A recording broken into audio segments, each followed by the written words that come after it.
Everyone, कैसे हैं सब लोग। स्वागत आप सबका केमिस्ट्री की दुनिया में। मैं दयानंद यादव। आप लोग जैसा कि जानते हो हमारा टॉपिक चल रहा है रासायनिक क्रिया की क्रियाविधि, और आज मैं आप लोगों को सबसे शानदार वाला रिएक्शन नाभिक स्नेही प्रतिस्थापन करवाने वाला हूं। हमारी 12th के दो चैप्टर एल्किल एवं एराइल हैलाइड तथा एल्कोल फिनोल ईथर दोनों के दोनों चैप्टर इसी क्रियाविधि पर निर्भर करते हैं।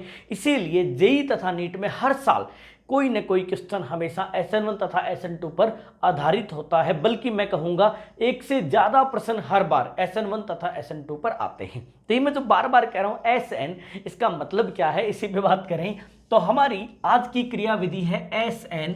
SN का वैसे मतलब होता है सब्स्टिट्यूशन। अब आप कहोगे बोले यार ये अंग्रेजी कहाँ से आ गई, तो देखो इस टर्म को समझने के लिए मैं आप लोगों को ये बता रहा हूं। बाकी आप लोग इसे प्यार से क्या कह सकते हो, नाभिक स्नेही। न्यूक्लियोफाइल का मतलब होता है नाभिक स्नेही और सब्स्टिट्यूशन का मतलब होता है प्रतिस्थापन। अब प्रतिस्थापन का मतलब क्या है, तो किसी एक कार्बनिक यौगिक में यदि नाभिक स्नेही को किन्हीं विशेष स्थितियों में क्रिया करवाई जाए तो ये नाभिक स्नेही किसी X को क्या कर देता है, प्रतिस्थापित कर देता है। जैसा कि हम लोगों ने सामान्य नियमों में पढ़ा है, नाभिक स्नेही हमेशा नाभिक स्नेही को प्रतिस्थापित करता है, नेगेटिव नेगेटिव को, पॉजिटिव पॉजिटिव को, रेडिकल रेडिकल को। तो ये नाभिक स्नेही किसी अन्य नाभिक स्नेही को प्रतिस्थापित कर देता है। ये इसकी सामान्य अभिक्रिया है। ये अभिक्रिया दो प्रकार की होती तो ये तीन प्रकार की है, लेकिन आज की क्लास में आप लोगों को जो डिस्कशन करना है, आज जो हम डिटेल पढ़ने वाले हैं इन दो अभिक्रियाओं के बारे में, SN1 तथा SN2। SN1 का मतलब यहाँ पे होता है एक अणुक, एका अणुक आप लोग कह सकते हो, और ऐसे ही एका अणुक है ना। और ऐसे ही SN2 का मतलब होता है द्वि अणुक, दो अणु इसमें कहीं भाग लेते होंगे, ऐसा कुछ होगा। तो क्या इनका मतलब है और कैसे इन्हें हम पढ़ सकते हैं, तो मैं आप लोगों को SN1 तथा SN2 की तुलना करके पढ़ाऊंगा, दोनों को एक साथ पढ़ाऊंगा। इससे आप लोगों के जहन में परमानेंट ऐसी छप जाएगी कि आप इसे कभी जीवन में नहीं भूलोगे।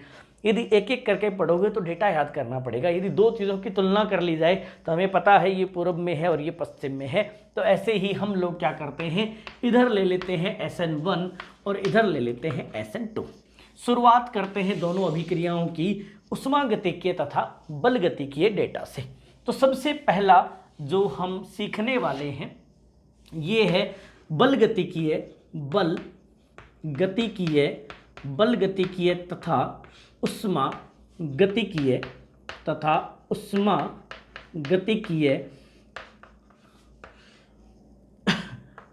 पैमाने पर।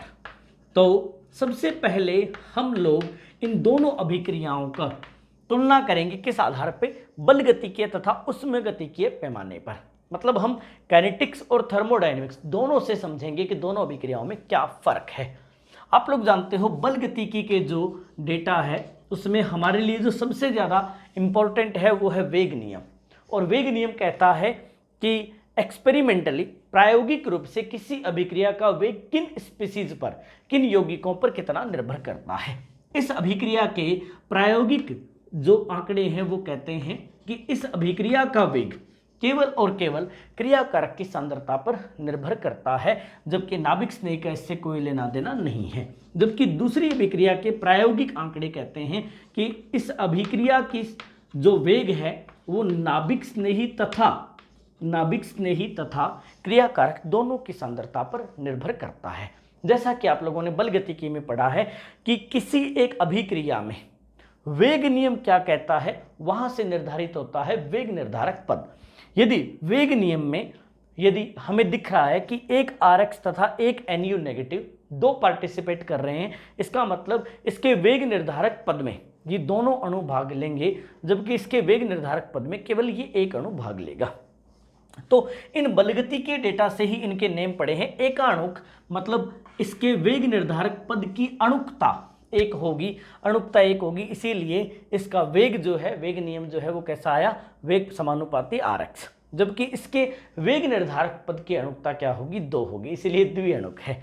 तो ये अभिक्रिया कैसे होती है, ध्यान से देखिएगा। इस अभिक्रिया में एक RX होता है जो कि वेग निर्धारक पद में वेग RDS मतलब रेट डिटरमाइनिंग स्टेप, मतलब वेग निर्धारक पद, जिसे हम धीमा पद भी कहते हैं, स्लो स्टेप भी कहते हैं।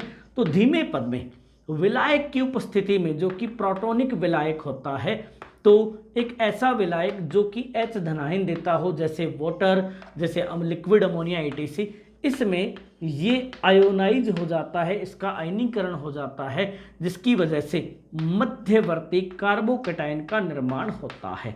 मध्यवर्ती कार्बोकैटायन का निर्माण होता है, कारब धनायन का निर्माण होता है। फिर एक तीव्र पद में, फास्ट स्टेप मतलब तीव्र पद में, ये R जो है वो Nu से जुड़ जाता है। तो यह अभिक्रिया दो पदों में पूर्ण होती है। तो यहाँ पे आप लोग पहला पॉइंट लिखेंगे कि SN1 एक आणुक अभिक्रिया है, एक आणुक अभिक्रिया है जो दो पदों में पूर्ण होती है। उनमें से एक पद क्या होता है? धीमा पद होता है।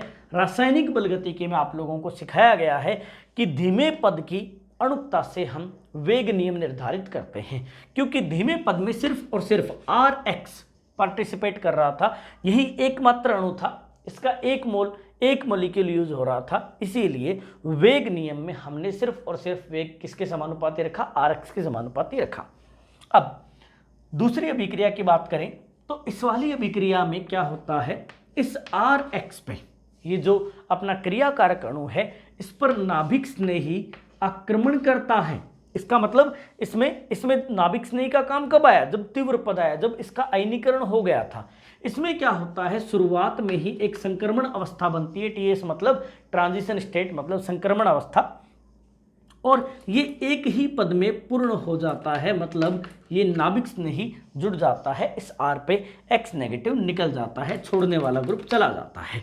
इसका मतलब यह अभिक्रिया एक ही पद में पूर्ण होती है और उसमें कोई मध्यवर्ती नहीं बनता, जबकि इसमें मध्यवर्ती कार्बोकैटायन बनता है। तो इसका मतलब यहाँ पे ये एक ही पद है, यही धीमा है और यही क्या है? यही तीव्र है। इसलिए एक पद वाली अभिक्रिया में वेग नियम उसी पद से निकालते हैं। इस पद में आप लोग देख रहे होंगे दो अणु भाग ले रहे हैं, इसीलिए इसका वेग जो है RX तथा नाभिक स्नेही दोनों की सांद्रता पर निर्भर करता है। तो कुल मिला के आप लोग कह सकते हो कि यह एक द्विअणुक अभिक्रिया है। द्विअणुक अभिक्रिया है। द्विअणुक मतलब दो अणु भाग लेते हैं इसके एक पद में, जो वेग को निर्धारित करता है। द्विअणुक अभिक्रिया है तथा आप लोग देख रहे होंगे यह एक ही पद में पूर्ण हो जाती है, एक ही पद में पूर्ण हो जाती है। तो कुल मिला के आप लोग समझ पा रहे होंगे दोनों में बेसिक डिफरेंस क्या है। मैं तुलना करके पूरा पढ़ा रहा हूँ कि यह अभिक्रिया दो पदों में पूर्ण होती है, यह अभिक्रिया एक पद में पूर्ण होती है। यह अभिक्रिया में एक मध्यवर्ती बनता है कार्बोकैटायन, जबकि इसमें कोई मध्यवर्ती नहीं बनता, और इस अभिक्रिया की अणुकता 1 है, जबकि इस अभिक्रिया की अणुकता 2 है। यदि इसकी ऊर्जा देखें हम लोग तो इसकी ऊर्जा का ग्राफ आप लोगों को ऐसे मिलेगा। इस एक्सिस पे आप लोग ऊर्जा ले लीजिए, इस एक्सिस पे अभिक्रिया के दौरान बनने वाली स्पीसीज ले लेते हैं। तो यहाँ पे एक RX है। अब ये RX धीमा पद मतलब इसे इसमें परिवर्तित करने के लिए बहुत ज़्यादा ऊर्जा चाहिए, इसीलिए यहाँ पर इसकी सक्रिय ऊर्जा बहुत ज़्यादा होगी और टॉप पे बनेगी संक्रमण अवस्था प्रथम। इसके दौरान यहाँ पे प्रथम संक्रमण अवस्था बनती है, इसके दौरान यहाँ पे द्वितीय संक्रमण अवस्था बनती है। फिर ये एक मध्यवर्ती कार्बोकैटायन में परिवर्तित होता है। ये मध्यवर्ती कार्बोकैटायन संक्रमण अवस्था द्वितीय में परिवर्तित होता है और ये फाइनली किस में परिवर्तित हो जाता है? ये परिवर्तित हो जाता है उत्पाद में। यहाँ से स्पष्ट दिख रहा है, यदि आप लोग देख रहे होंगे तो ये पूरा का पूरा एक पद है। एक क्रियाकारक संक्रमण अवस्था से किसी उत्पाद में परिवर्तित हुआ, फिर वो उत्पाद संक्रमण अवस्था से फिर तीसरे उत्पाद में परिवर्तित हुआ। इसका मतलब इसमें एक तो मध्यवर्ती बनता है और इसमें कितने पद होते हैं? 2 पद होते हैं। यदि दूसरी अभिक्रिया की बात करें तो इस दूसरी अभिक्रिया में यानी SN2 में यदि आप ऊर्जा की बात करेंगे, ऊर्जा का ग्राफ देखेंगे तो आप लोग देखेंगे कि इस RX में क्या होता है? एक संक्रमण अवस्था बनती है, किससे? सक्रिय ऊर्जा से, और फाइनली ये सीधा का सीधा किस में परिवर्तित हो जाता है? RNU में परिवर्तित हो जाता है। अब ये उष्माक्षोषी होगी या उष्माक्षेपी होगी, ये इससे नीचे होगा या इससे ऊपर होगा, ये डिपेंड करता है कि आपने नाभिक स्नेही क्या लिया है। इसलिए हमारा मुद्दा ये नहीं है कि ये उष्माक्षोषी है उष्माक्षेपी है, हमारा मुद्दा ये है कि ये दो पदों में पूर्ण होती है जबकि ये एक ही पद में पूर्ण होती है। कुल मिला के हमने पहला पॉइंट देखा, उष्मागतिकी तथा बलगति के अनुसार SN1 एकाणुक अभिक्रिया है जो दो पदों में पूर्ण होती है, जिसमें मध्यवर्ती कार्बोकेटाइन बनता है, जबकि SN2 एक ही पद में पूरी होने वाली द्विअणुक अभिक्रिया है। और इसका ग्राफ आप लोगों को दिख रहा है सिंगल स्टेप वाला। तो प्यारे बच्चों, एक इसका स्क्रीनशॉट हो जाए यदि आप लोगों ने नोट कर लिया हो तो। फिर इसके बाद हम आगे बढ़ते हैं और ज़्यादा कंपैरिजन करते हैं, बाकी सारी बातों पे बात करते हैं कि ये क्रियाशीलता क्या होगी, इसकी त्रिविम रसायन क्या होगी, etc। तो चलिए आगे तुलनाएं करते हैं। अब अगला स्टेप हम उठाएंगे, सबसे पहले क्रियाविधि को जान लेते हैं। यदि हम क्रियाविधि को जान गए ना तो बाकी डेटा हमारे लिए क्या हो जाएगा, आसान हो जाएगा। तो इसकी क्रियाविधि, इसकी मैकेनिज्म पहले हम लोग देख लेते हैं, मैकेनिज्म या क्रियाविधि हम लोग देख लेते हैं। इस अभिक्रिया में मैं आप लोगों को क्रियाविधि समझाते समय इसकी त्रिविम रसायन भी समझाऊंगा। वैसे नीट के क्वेश्चंस में किसी भी अभिक्रिया की क्रियाविधि में त्रिविम रसायन नहीं पूछी जाती है, लेकिन जेईई में ये क्वेश्चन बहुत पॉपुलर है, जेईई में ये बहुत बार पूछा जाता है। तो यहाँ पे जो मैं त्रिविम रसायन सिखा रहा हूँ ये जेईई के स्टूडेंट्स के लिए बहुत महत्वपूर्ण है, बहुत काम आती है, सबसे ज़्यादा क्वेश्चन ही उनके त्रिविम रसायन पे बनते हैं। तो ऐसा मानिए हमारे पास एक कार्बन है और इस कार्बन पे ET मतलब एथिल ग्रुप, और मैं इसका वेज फ्लाइंग रिप्रेजेंटेशन बना रहा हूँ। तो यहाँ पे एक मिथाइल ग्रुप जुड़ा हुआ है और इसी पे जो है एक मैं जोड़ देता हूँ, यहाँ पे मैं CD3 जोड़ देता हूँ। अब इस पे एक क्लोरीन लगा हुआ है क्योंकि ये एक sp3 कार्बन है और इस sp3 कार्बन के सभी समूह है एक दूसरे से भिन्न है, इसलिए ये कार्बन जिस पे स्टार लगाया गया है वो एक कायरल कार्बन है। और किरेल कार्बन यदि है इसका मतलब है कि ये प्रकाशिक रूप से सक्रिय है, और ऐसा मान लेते हैं कि ये प्लस है, मान लेते हैं प्लस मतलब दक्षिण ध्रुवी है ये। अब विलायक के कारण SN1 अभिक्रिया में हम कैसा विलायक लेते हैं, प्रोटिक विलायक लेते हैं। प्रोटिक विलायक मतलब हम जल जैसा विलायक लेते हैं जिसमें H धनायन प्रदान करने की क्षमता हो। ये प्रोटिक विलायक ये क्या करता है, धनायन तथा ऋणायन दोनों को, धनायन तथा ऋणायन दोनों का विलायकन करता है, दोनों को घोलता है, दोनों को ये डिजोल्व करता है। तो देखिए ये क्या करता है, इस विलायक के कारण इसका ये जो बंध है, ये जो कार्बन तथा क्लोरीन बंध है, इसमें क्लोरीन पर आंशिक ऋणात्मक होता है, कार्बन पर आंशिक धनात्मक होता है। तो ये इसका कैसा बंध है, ध्रुवीय बंध है। इस प्रोटिक विलायक के कारण इस स्टेप में जिसे हम RDS कह रहे थे, RDS मतलब वेग निर्धारक पद, धीमा पद, इसके दौरान ये एक कार्ब धनायन में परिवर्तित हो जाता है और X ऋणायन निकल जाता है, मतलब विलायक के कारण इसका आयनन हो जाता है। अब क्योंकि कार्बन पे सिर्फ 3 वैलेंसी बची है तो एक बचा है एथिल ग्रुप और बाकी बचे हैं एक CH3 तथा एक बचा है अपना CD3। क्योंकि अब इस स्थिति में इसका संकरण sp2 है, तो संकरण sp2 होते ही ये एक त्रिकोण समतलीय एक ज्यामिति बन जाती है। अब इसमें आप लोग यदि ध्यान से देखोगे तो ये एक समतलीय एक ज्यामिति है। इस समतलीय ज्यामिति में कार्बन यहाँ पे है, तो अब नाभिक स्नेही जो कि ऋणात्मक है वो किस पर आकर्षित होगा, धनायन पर आकर्षित होगा। तो अब जो हमारा नाभिक स्नेही है वो इस पर कैसे अभिक्रिया करेगा, तो अब खुद समझिए, यदि यहाँ पे कार्बन परमाणु है और इस पर धनायन है तो हमारा नाभिक स्नेही इस तरफ से भी आक्रमण कर सकता है और सेम उसकी संभावना यहाँ से क्रिया करने की भी है। इसका मतलब इस तल से दोनों तरफ से कहीं भी नाभिक स्नेही आ सकता है।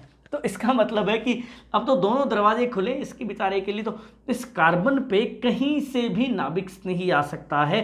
मैं नाभिक स्नेही को इस तरफ से क्रिया कराऊं तब भी उतनी ही बात है, मैं अपोजिट साइड से क्रिया करवाऊं तब भी वही बात है, सेम बात है।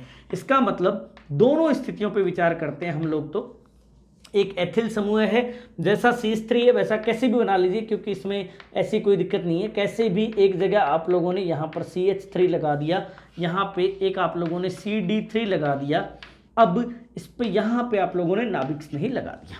दूसरी तरफ से यदि आप लोग बनाओगे तो आप लोग जानते हो कि एकदम जस्ट अपोजिट डायरेक्शन से आप लोगों को लगा देना है। तो मतलब जो आपका यौगिक है, इस यौगिक में क्या करिएगा, इस यौगिक में दूसरी तरफ से नाभिक नहीं जोड़ दीजिए। यदि आप लोग ध्यान से देखोगे तो ये दो जो यौगिक बने हैं हमारे उत्पाद में, जो दो यौगिक बने हैं, ये दोनों यौगिक में किसी एक कंपाउंड को, किसी एक यौगिक को मैं यौगिक प्रथम कह देता हूँ, दूसरे को द्वितीय कह देता हूँ। यदि आप लोग यहाँ पे दर्पण लगाएं तो ये दोनों एक दूसरे के दर्पण प्रतिबिंब हैं। तो यौगिक जो प्रथम एवं द्वितीय बने हैं, यहाँ पे मैं लिख रहा हूँ प्रथम तथा द्वितीय एक दूसरे के दर्पण प्रतिबिंब है। दोनों एक दूसरे के दर्पण प्रतिबिंब है। दर्पण प्रतिबिंब आप जानते हो, दर्पण प्रतिबिंब एक दूसरे के प्रकाशिक समावयवी होते हैं। दोनों एक दूसरे के प्रकाशिक समावयवी हैं। यदि किसी एक का कोई एक दक्षिण ध्रुवी होगा तो दूसरा फिर अपने आप ही क्या होगा, वाम ध्रुवी होगा, क्योंकि दक्षिण ध्रुवी तथा वाम ध्रुवी दोनों का मिश्रण क्या कहलाता है, इसे कहते हैं रेसिमिक मिश्रण। तो इसका मतलब जो बना वो उत्पाद क्या होगा, हमेशा उत्पाद किस रूप में होगा, उत्पाद हमेशा रेसिमिक मिश्रण के रूप में होगा, रेसिमिक मिश्रण के रूप में होगा। अब आप यदि कहोगे कि सर हिंदी में आप लोगों ने नहीं बताया रेसिमिक मिश्रण, तो हिंदी में भी ये रेसिमिक मिश्रण ही होता है। इसी वजह से, इसी कारण से, क्योंकि कोई भी पदार्थ ले लो, चाहे वो प्लस हो चाहे माइनस हो, उत्पाद हमेशा रेसिमिक मिश्रण बनेगा। तो इसका मतलब SN1 जब भी होगी तो हमारा उत्पाद हमेशा रेसिमिक मिश्रण होगा। तो हम सीधा सीधा लिखेंगे कि SN1 को त्रिविम रसायन के शब्दों में कहा जाए तो SN1 रेसिमीकरण प्रक्रम होता है। कैसा प्रक्रम होता है, रेसिमीकरण प्रक्रम होता है। तो प्यारे बच्चों, इतना तो आप लोगों को समझ में आ गया होगा। त्रिविम रसायन में हमने छोटी सी बात सीखी, हमने सीखा कि आप कैसा भी एक किरेल यौगिक ले लो जो प्रकाशिक रूप से सक्रिय हो, ये चाहे दक्षिण ध्रुवी हो चाहे यहाँ पर माइनस लगाओ, कोई फर्क नहीं पड़ता, ये वाम ध्रुवी हो चाहे दक्षिण ध्रुवक हो, उत्पाद हमेशा बनने वाले यौगिक के क्या बनेंगे, दर्पण प्रतिबिंब बनेंगे, मतलब रेसिमिक मिश्रण बनेगा। अब जो जेई एडवांस का क्वेश्चन बनता है ना, वो क्या है, क्या ये रेसिमिक मिश्रण प्रकाशिक रूप से सक्रिय होगा या अक्रिय होगा। तो प्रकाशिक रूप से सक्रिय होगा या अक्रिय होगा, इसका रिजल्ट ये है कि यदि दोनों का मोल अनुपात समान हो, मतलब जितने अनुपात में ये बनता है, जितने मोल ये बनता है उतने ही ये बने, तो ये प्रकाशिक रूप से कैसा होगा, अक्रिय होगा, मतलब समतल ध्रुवित प्रकाश को प्रभावित नहीं करेगा। लेकिन वास्तव में ऐसा नहीं होता। वास्तव में क्या होता है, वास्तव में जो अपोजिट साइड से, जिस तरफ से क्लोरीन निकलता है ना, उसके दूसरी तरफ से नाभिक स्नेह के जुड़ने के चांसेस ज्यादा होते हैं। तो देखो ये क्लोरीन है, इसी की तरफ से नाभिक स्नेह इसमें जुड़ा फर्स्ट में, और इसके अपोजिट पिछली साइड से किसमें जुड़ा, सेकंड में। मेरा कहने का तात्पर्य कि सेकंड के जो है मोल प्रतिशत ज्यादा होंगे। इसके मोल प्रतिशत ज्यादा क्यों होंगे, मैंने ऐसे हवा में कह दिया, हवा में नहीं कहा। इसका कारण ये कि क्लोरीन पूर्णतया छोड़ के नहीं जाता, ये आंशिक रूप से जुड़े रहने की कोशिश करता है, आंशिक रूप से जुड़ा रहता है अंतिम समय तक। तो जब इस तरफ से ज्यादातर अणुओं में 60 से 70% अणुओं में ये जुड़ा रहता है, इसी वजह से नाभिक स्नेही के इधर से आक्रमण करने के चांसेस कम होते हैं, बैक साइड से आक्रमण करने के चांसेस ज़्यादा होते हैं। तो इसका मतलब ओहो यहाँ पे मिस्टेक हो गई है ना, नहीं मिस्टेक नहीं, सही है, हाँ सेकंड, क्योंकि इसका जस्ट अपोजिट से डायरेक्शन वाला है तो इसके मोल प्रतिशत ज़्यादा होंगे, इसीलिए बनने वाला रेसिमिक मिश्रण हमेशा कैसा होता है, जनरली मतलब इन 90% केसेज या इन 99% केसेज कैसा होता है, ये प्रकाशिक रूप से सक्रिय होता है, क्योंकि ये जो व्युत्क्रम वाला उत्पाद है ये ज़्यादा बनता है और जो सेम साइड से बनने वाला उत्पाद है ये कम बनता है। अब ये जी एडवांस का है तो इसको नोट के रूप में लिख लेते हैं, अलग से इसे मैं लिख देता हूँ। यहाँ पे मैं एक नोट लिख रहा हूँ कि रेसिमीकरण के दौरान, है ना, रेसिमीकरण के दौरान व्युत्क्रम, व्युत्क्रम मतलब उल्टी साइड से, अपोजिट डायरेक्शन से, ये देखो ये जहां से क्लोरीन गया ना उसके अपोजिट साइड से, तो व्युत्क्रम उत्पाद, व्युत्क्रम उत्पाद की मात्रा अधिक होती है। यदि मात्रा अधिक होती है प्यारे बच्चों, तो इसका मतलब होती है अतः उत्पाद प्रकाशिक रूप से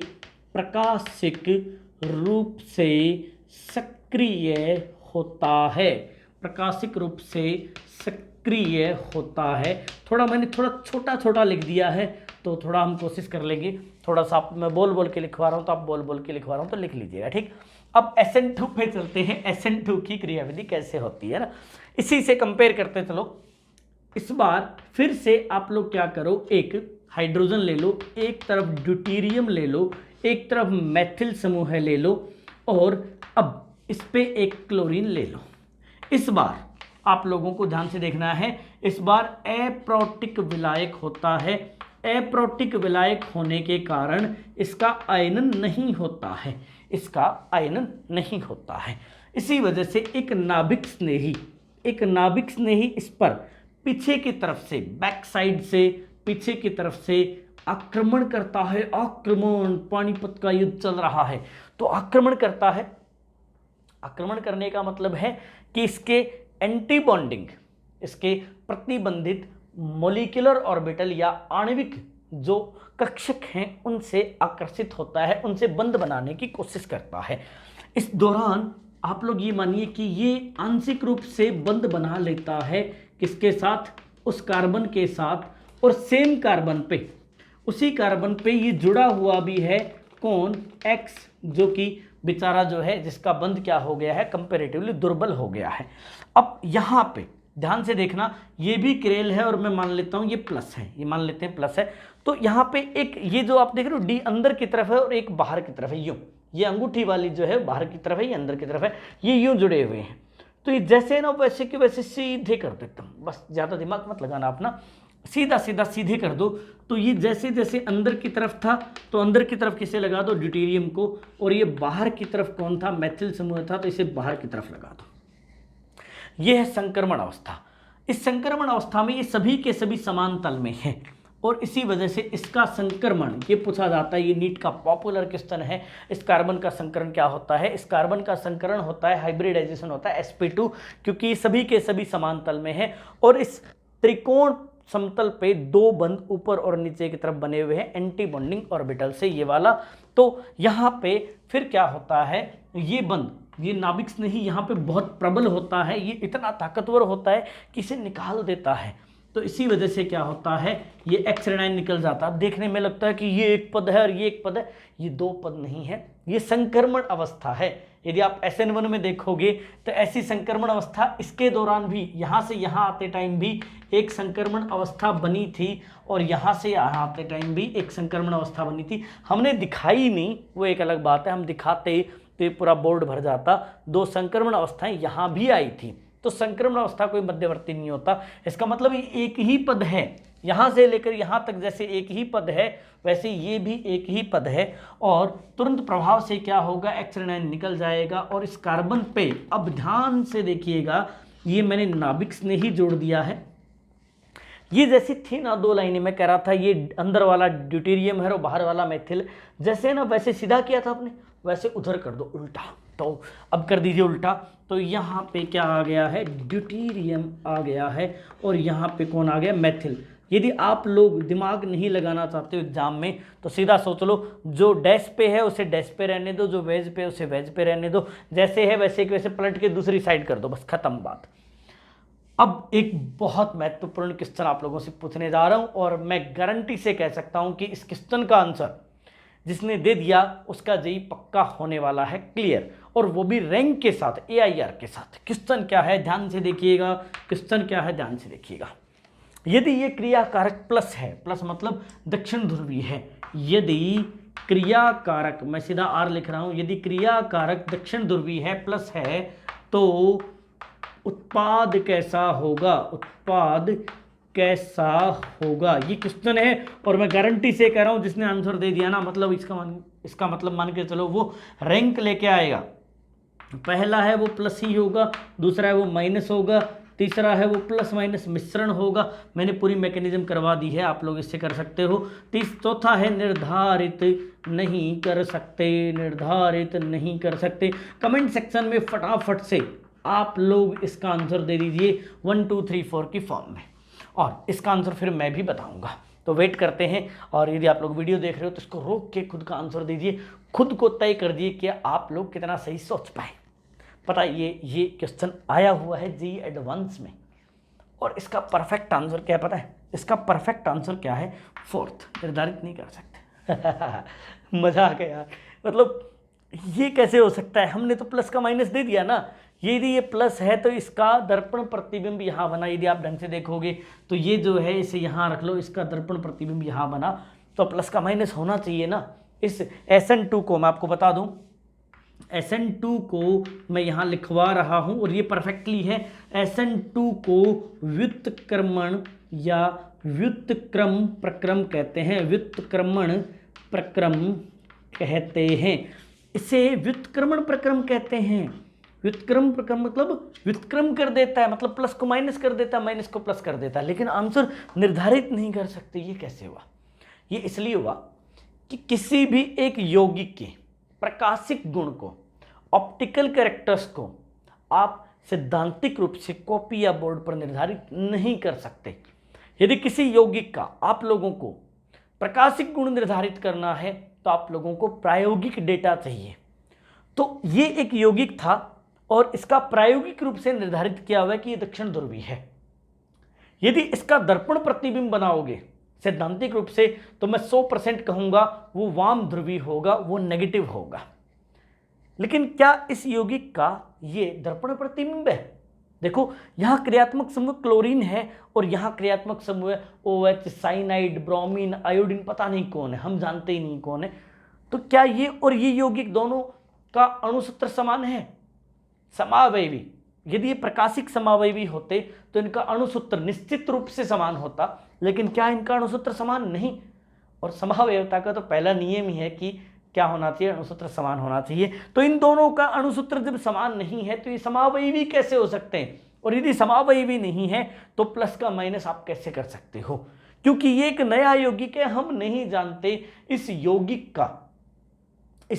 का प्रायोगिक रूप से ये दक्षिण ध्रुवी है या वाम ध्रुवी है। इसीलिए हम आंसर देते हैं कि निर्धारित नहीं किया जा सकता कि ये दक्षिण ध्रुवी है या वाम ध्रुवी, क्योंकि ये एकदम नया यौगिक है, इसका इससे कोई वास्ता नहीं है। ऐसे RS में भी आप लोग कभी भी यदि क्वेश्चन पूछा जाए कि ये R है तो बताओ ये कैसा होगा, तो आप डिफाइन करें। यदि NU निर्धारित हो, बताया जाए कि OH है, तो प्रायिकता क्रम से आप R या S कॉन्फ़िगरेशन निकालें, विन्यास निकालें, फिर आंसर दें, हवाबाजी कभी नहीं करें। तो चलिए यहाँ तक की बात आप लोगों को क्लियर होगी कि मैंने JEE एडवांस का क्वेश्चन कराया। अब काम की बात कर लेते हैं, मुद्दे की बात बता देता हूँ आप लोगों को। ये एक व्युत्क्रमण प्रक्रम है क्योंकि विन्यास को व्युत्क्रम करता है। व्युत्क्रम करने का मतलब प्लस का माइनस करना नहीं है, व्युत्क्रम करने का मतलब जो लिविंग ग्रुप है उसके अपोजिट साइड में नाभिक नहीं आके जुड़ेगा, इसमें कोई मध्यवर्ती नहीं बनता। तो चलिए आप दोनों की क्रियाविधि पढ़ ही चुके हो, एक बार आप लोग इसका स्क्रीनशॉट ले लीजिए या फिर आप लोग नोट कर चुके हो।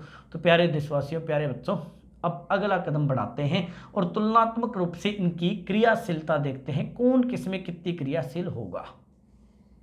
तो प्यारे बच्चों, अब हम बात कर लेते हैं कि कौन कितना क्रियाशील होगा, किस क्रिया कारक में SN1 होगी, किसमें SN2 होगी, कौन नाभिक स्नेही SN1 देगा, कौन SN2 देगा, और किस विलायक में SN1 होगी, किस विलायक में SN2 होगी, किस तापमान पे SN1 होगी, किस तापमान पे SN2 होगी। अभी तक आप लोग क्या क्या पढ़ चुके हो? अभी तक आप लोगों ने सबसे पहले बल गतिकीय तथा उष्मा गतिकीय डेटा देखी, इसके बाद में आप लोगों ने क्रियाविधि देखी, इसके बाद इनकी त्रिविम देखी। आप लोगों ने देखा SN1 रेसिमीकरण था, SN2 कैसा था? व्युत्क्रमण था। अब हम बात करेंगे कि क्रियाशीलता या रिएक्टिविटी जिसे आप लोग क्या कहते हो प्यार से? क्रियाशीलता। कौन कितना क्रियाशील है? तो सबसे पहले इसे हम देखते हैं क्रिया कारक के रिस्पेक्ट में, क्रिया कारक के टर्म्स में समझते हैं। तो जैसा कि आप लोग जानते हो SN1 अभिक्रिया के दौरान, SN1 अभिक्रिया के दौरान एक मध्यवर्ती बनता है, और मध्यवर्ती क्या बनता है? मध्यवर्ती बनता है कारबधनायन। पता आप लोगों को कारबधनायन की जो स्थायित्व है, स्टेबिलिटी जो है, वो किस पर निर्भर करती है? तो हम कहते हैं कि इलेक्ट्रॉन देने वाले जो हैं वो इसे स्थायी बनाते हैं, इलेक्ट्रॉन लेने वाले से अस्थायी बनाते हैं। सामान्यतया तृतीयक सबसे ज़्यादा स्थायी होते हैं, प्राथमिक सबसे कम स्थायी होते हैं। पता है हमारा मध्यवर्ती जितना स्थायी बनेगा ना, क्रियाशीलता उतनी ज़्यादा होगी।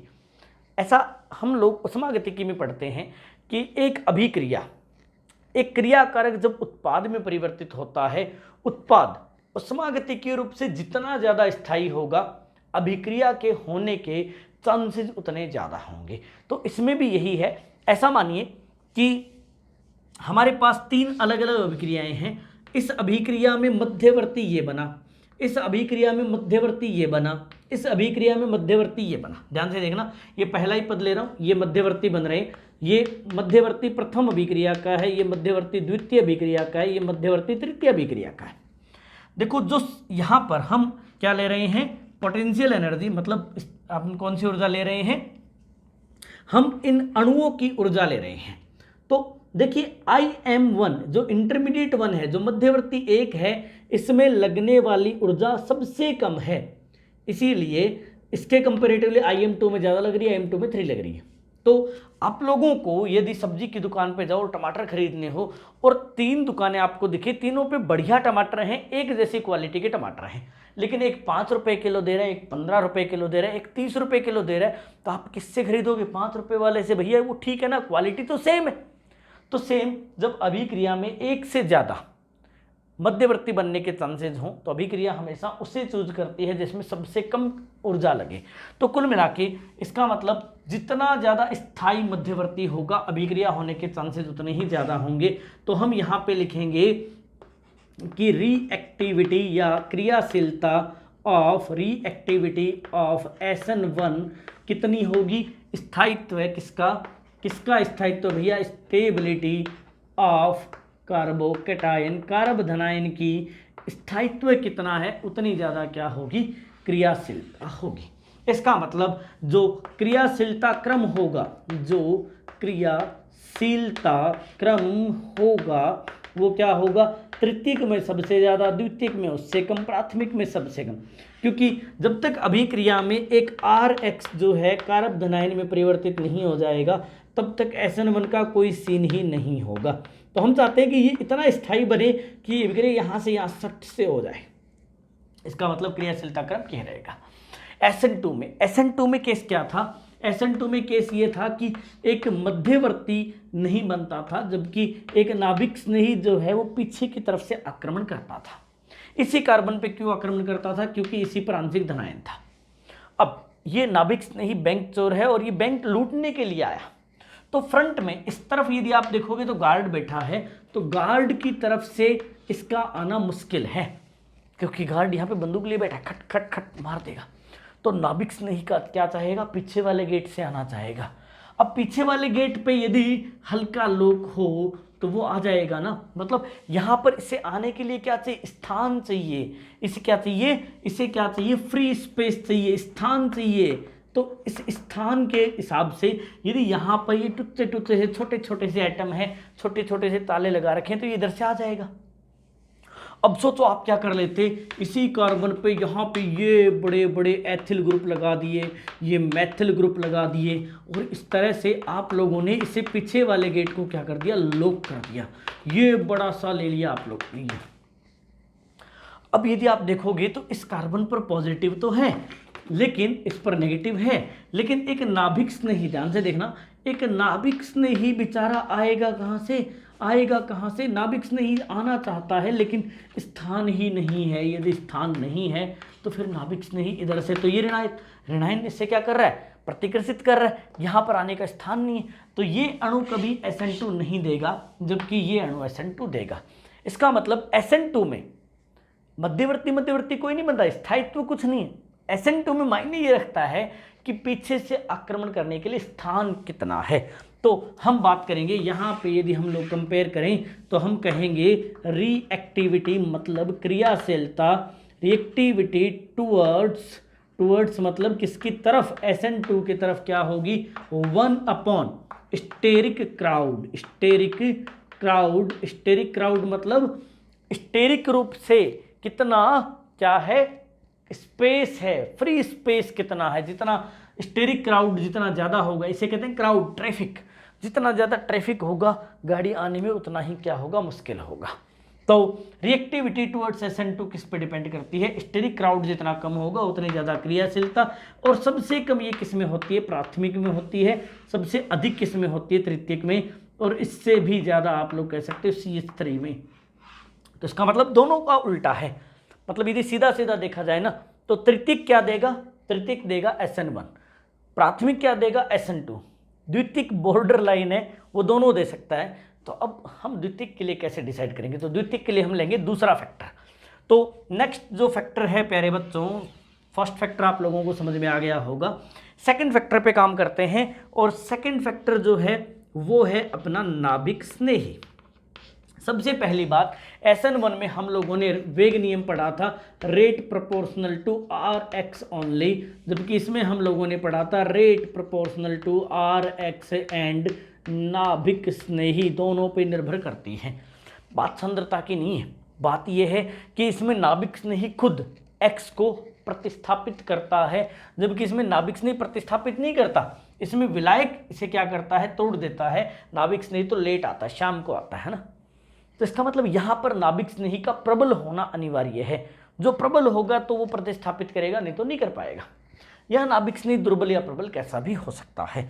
तो यहाँ पर नाभिक स्नेही प्रबल या दुर्बल, प्रबल या दुर्बल दोनों हो सकते हैं।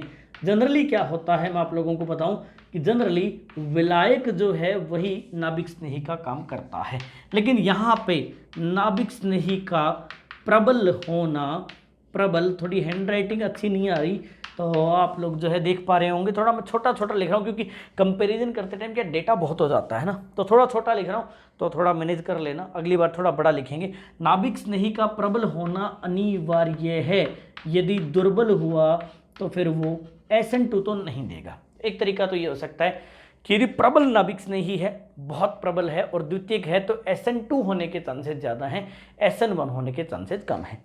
यदि दुर्बल है, यदि दुर्बल नाभिक स्नेही है तो फिर क्या होगा, फिर SN1 होने के चांसेस ज़्यादा हैं। अब नाभिक स्नेही कोई प्रबल कैसे होता है और दुर्बल कैसे होता है, तो ये आपने लुईस बेस पढ़े होंगे, लुईस चार पढ़े होंगे। जो प्रबल लुईस चार है जनरली वो क्या होता है, प्रबल लुईस, प्रबल नाभिक स्नेही होता है। जो दुर्बल लुईस चार है वो क्या होता है, दुर्बल नाभिक स्नेही होता है। बातें अभी बाकी है, फिल्म अभी बाकी है मेरे दोस्त, तो एक बार आप स्क्रीनशॉट लीजिए फिर आगे बढ़ते हैं। तो चलिए, नाभिक स्नेही के बाद नेक्स्ट टॉपिक है लिविंग ग्रुप कैसा होना चाहिए, छोड़ के जाने वाला कैसा होना चाहिए। तो अगला हमारा जो टर्म है वो है लिविंग ग्रुप। लिविंग ग्रुप मतलब जो छोड़ के जा रहा है, जो RX में जो X है वो क्या है, लिविंग ग्रुप है। प्यारे बच्चों, हम तो यही चाहेंगे ना ये छोड़ के चला जाए, ये जितना जल्दी छोड़ के चला जाएगा उतना बढ़िया रिएक्शन होगी। तो इन दोनों ही रिएक्शन में ये बात कॉमन है, दोनों ही रिएक्शन में मैं बीच में लिख रहा हूँ reactivity proportional to ability of living या living ability of group, ability of living. तो आप इसे ऐसे मानिए कि जो जितना आसानी से छोड़ के जाएगा ना वो उतना बढ़िया क्या होगा, उतना बढ़िया SN रिएक्शन देगा, चाहे वो 1 हो चाहे 2 हो। अब हम कैसे डिसाइड करेंगे कि कौन बढ़िया लिविंग ग्रुप है।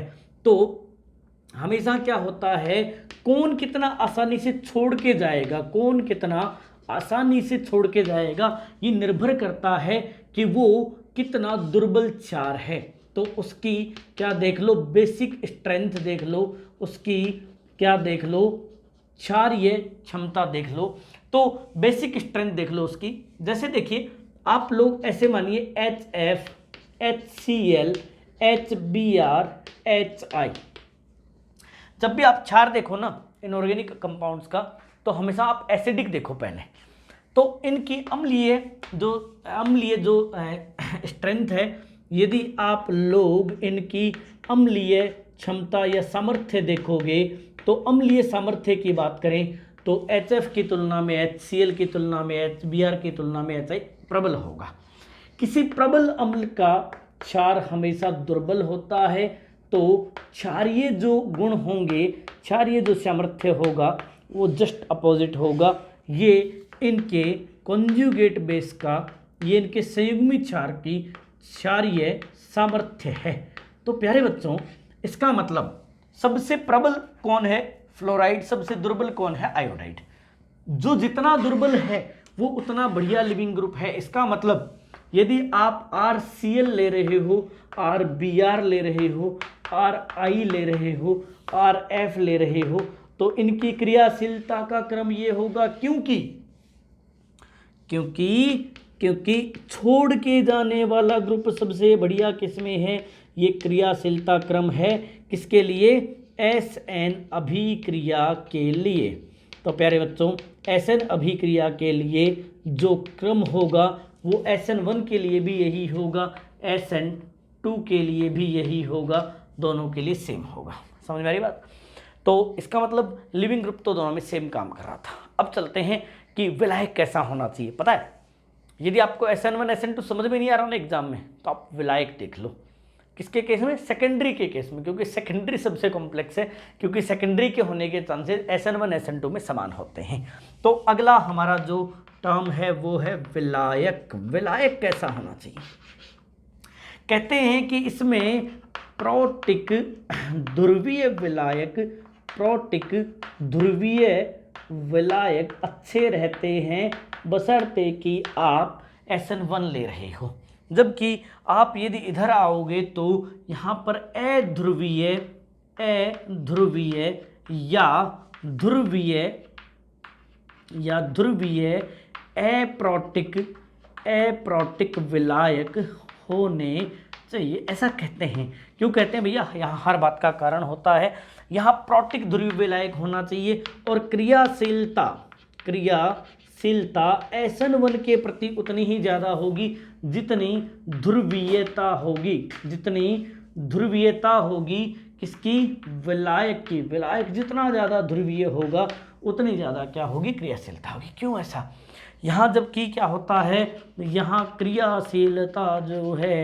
क्रियाशीलता घटती है यदि विलायक की ध्रुवीयता बढ़ती है।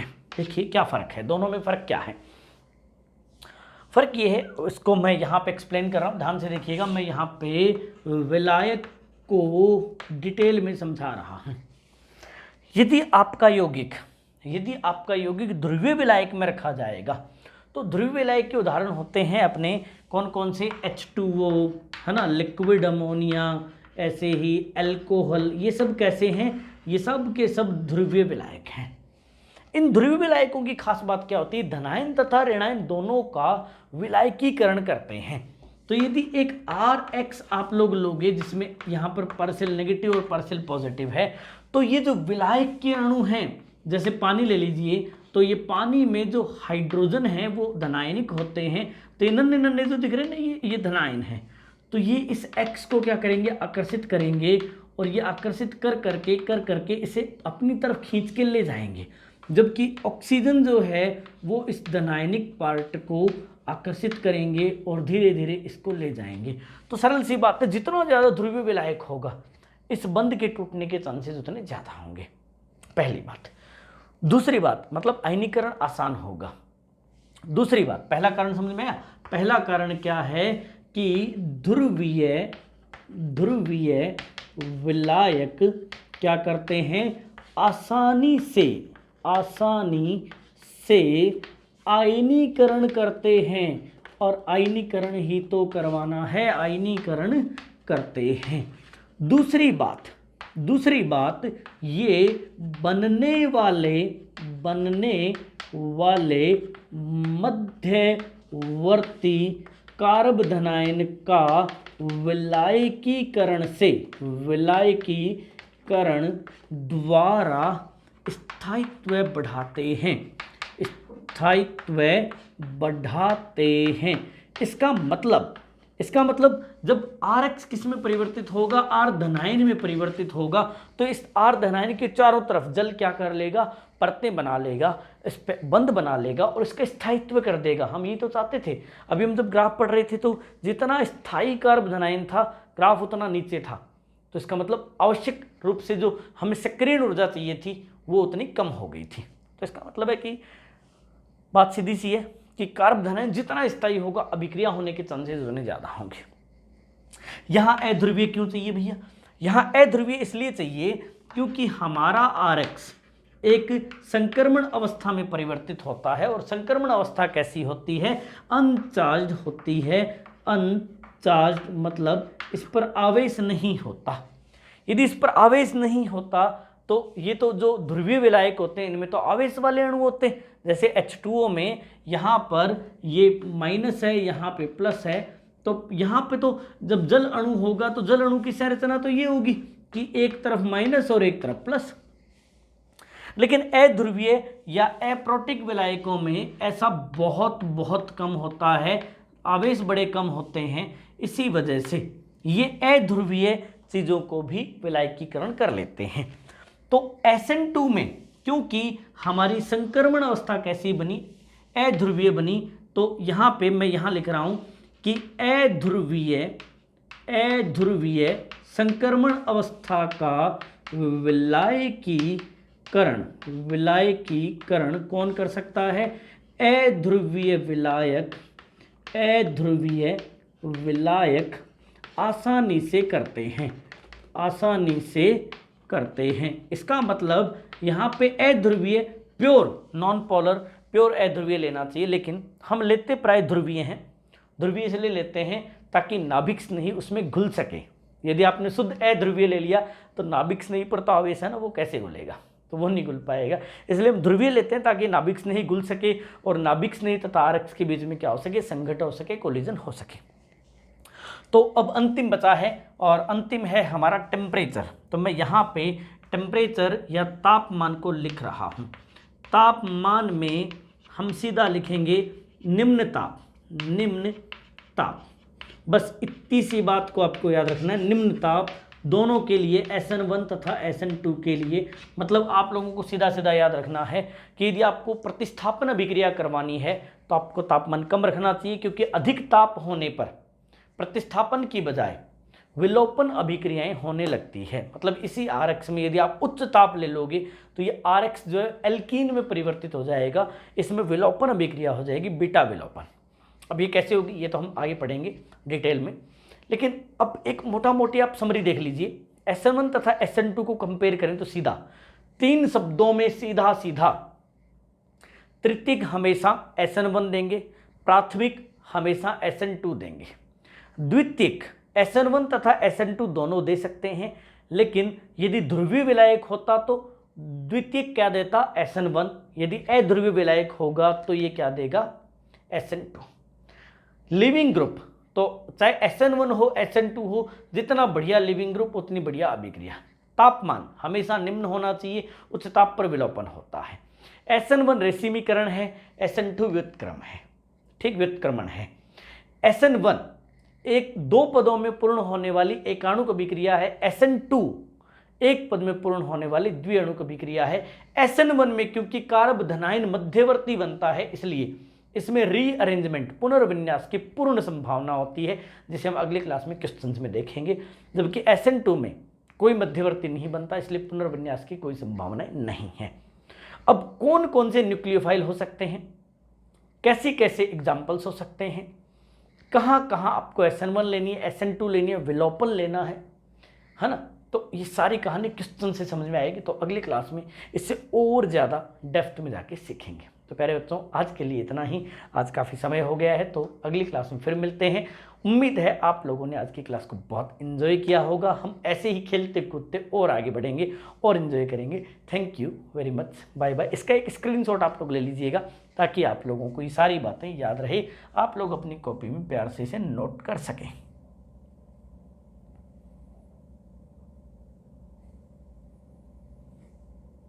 तो प्यारे बच्चों, मिलते हैं अगली क्लास में। टेक केयर, बाय बाय, जय हिंद, जय भारत।